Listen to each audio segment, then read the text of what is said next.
If history's anything to go by, then Blackburn Rovers will be relegated come May. Tuesday night's defeat to Bolton means Steve Keane's men will be propping up the table at Christmas, and we all know what that usually means. West Brom in 2004-05 are the only team to have survived after being in that position. It's not looking good for Blackburn, but the manager, despite numerous calls for him to be sacked, insists he deserves to stay.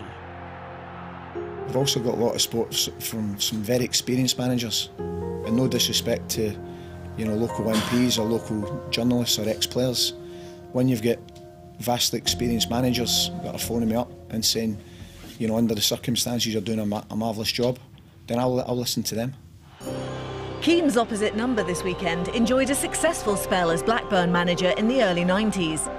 Kenny Dalglish is still the only Rovers boss to have won at Anfield in the Premier League. And a year later, despite suffering defeat on the final day, Blackburn were crowned champions there. Dalglish has fond memories of Ewood Park and is saddened to see the perilous state his former club are in. It was a great place for me to go and work.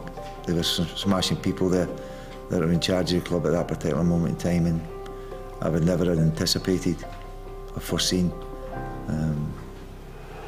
the situation that they're in at this particular moment in time.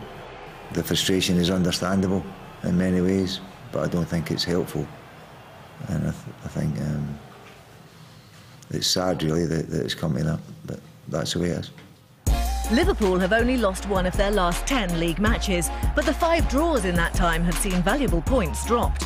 Luis Suarez has been issued with an 8-game ban by the FA after being found guilty of racially abusing Patrice Evra. The club are considering whether to appeal.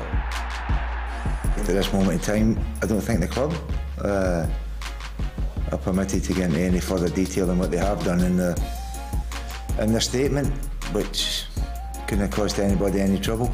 And I don't think the players have caused any trouble with the FA either, by their statement or by their support with the T-shirts.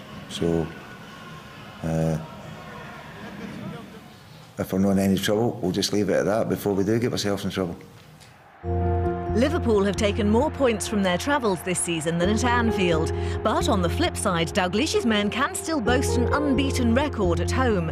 And with the arrival of the league's bottom club, who are still without an away win, that record looks likely to continue.